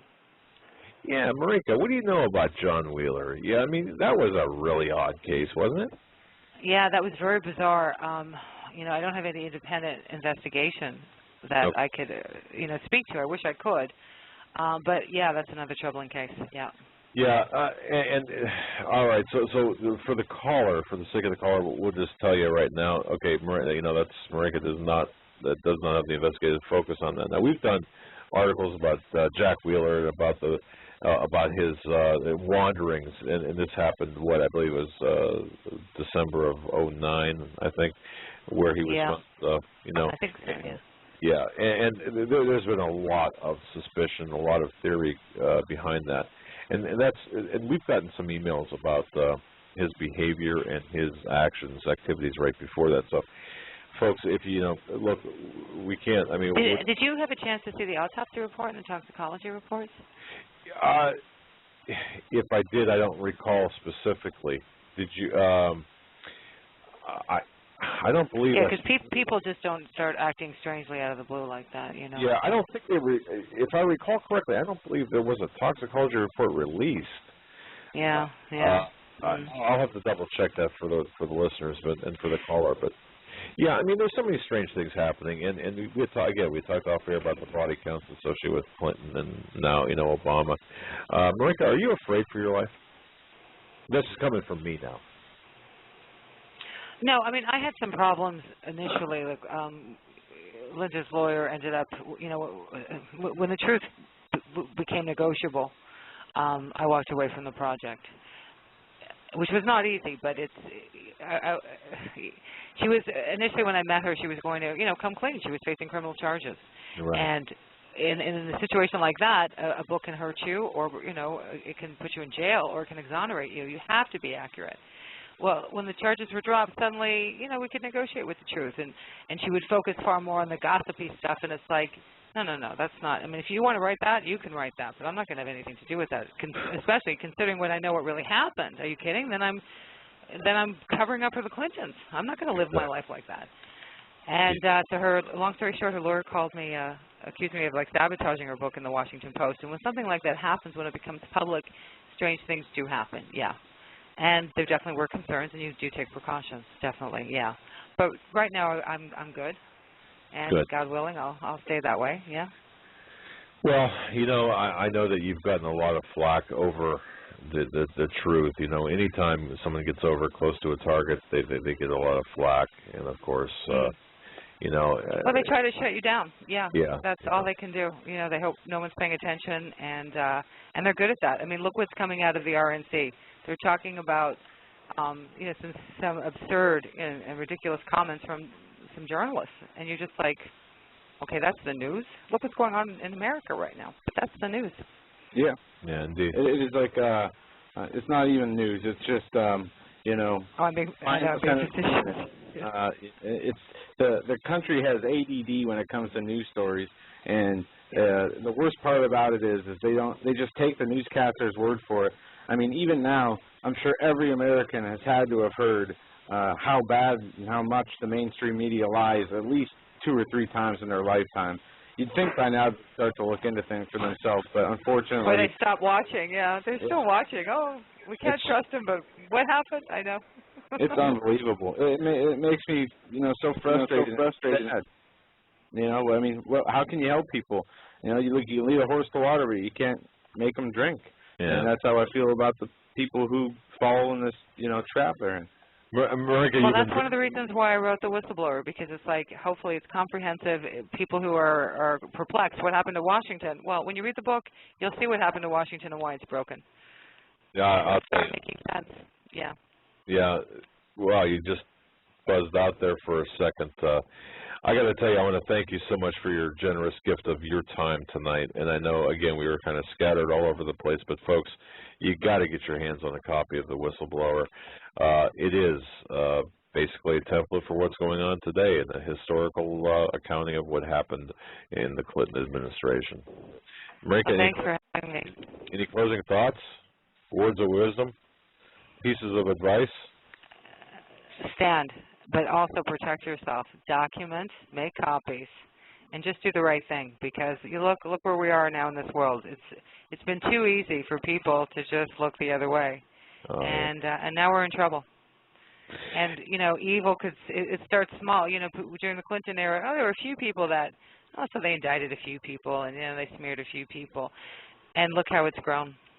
Right, and yeah, and I'm not going to expand on that. You've done that's perfect. I'll leave it at that. I have one more question from somebody in chat. They ask, how do you keep the attack dogs off of you?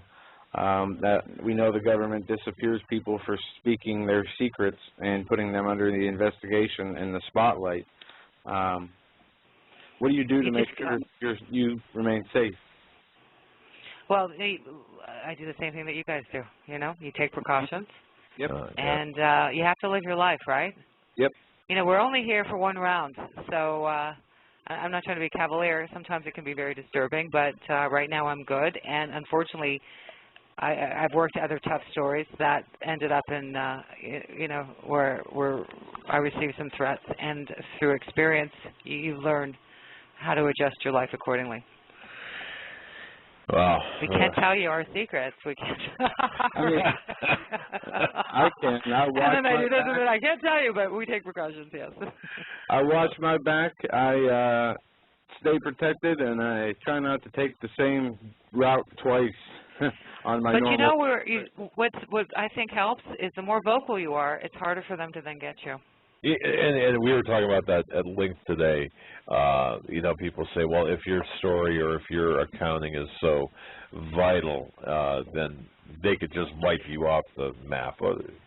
Yeah. Well, yeah, but that's why you have to. I mean, that's why I put out the book, because it's like, God forbid something happens to me. I mean, here's the information. So it's like there's other stories I want to get out. And, you know, you have these morbid talks. I mean, they really are. But God forbid, you know, if something were to happen or it looked like an accident, you know, my friends know you have to look at the stories I've been working on lately. And that's where you have to look. Wow.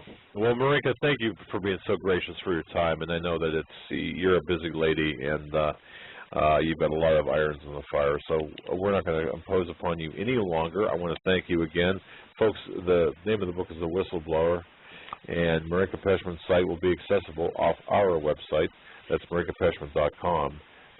But it'll be accessible via Homeland Security. Marika, thank you. Well, thank you, and God bless. Good night. Good night. Bye-bye.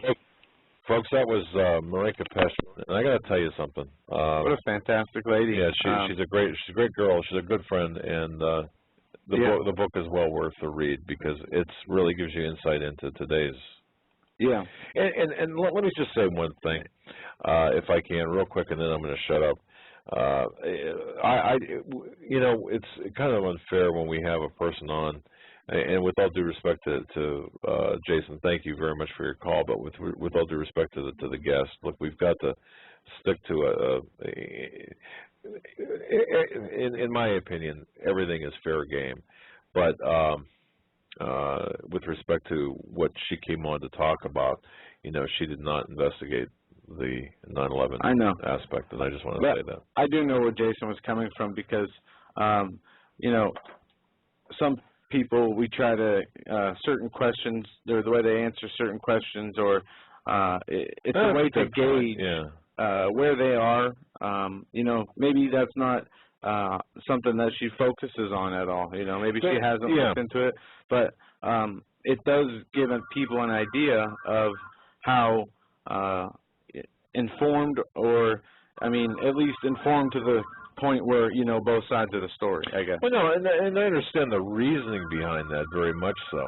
I do. I understand that the reasoning behind that. But the issue I had was, you know, we were kind of focused on a rather narrow subject matter, and although that to some that's a litmus test, I think sometimes it can be, if not given enough time, it could be misconstrued or misunderstood by people. So yeah, you guys, we're on a time crunch here. Yeah, tomorrow, Keith Hansen. Oh, you want to talk about a powerful Hansen. guy? Yeah, our guest that was on tonight, Marinka, was on his show on the 25th of August, just a few days ago. My father was on the week ago from Saturday. That's right. And I have not spoken with this gentleman yet, but I am really looking forward to the show tomorrow. He's a guy that came up like me, believing in the official line of everything, believing, and all of a sudden you get smacked on the side of the head, you get woken up, and all of a sudden you say, hey, wait a minute, we have to start questioning things. That's who Keith Hansen. He's a patriot to the nth degree. He's former law enforcement. He's got a lot of good information. He's a wonderful talk of Naples, Florida, and up-and-coming, fantastic talk show host. But again, he's got a lot of great information about current events, about a lot to say about the Agenda 21, the New World Order, where we're at. It's just a whole cornucopia of information. And with this last minute we have, I want to cover just two stories. You guys gotta have to look into these yourselves. I'll cover the headlines. West Nile virus cases rise 40% in 1 week. This was updated today at 1:57 p.m. Cases are up 40% since last week, on pace to beat the record they had in 2002-03. How could that be we're in a drought? Go on. Also, Russian expert predicts Obama will declare martial law in America by the end of 2012. This is by OccupyCorporatism.com. That's Russian expert predicts Obama will declare martial law in America by 2012. Go check out those articles. Hopefully tomorrow we can get into some more news, some more of your calls with Keith Hansen. Don't miss it. Regular time, 8 to 10 p.m. And we just want to thank every single person who has prayed for us, has spread the word about the show, who's donated, who streams the show, who posts the links. Cannot thank you enough. Everybody who listens to the show, we love each and every one of you, and we need all of you. Thank you. Indeed, need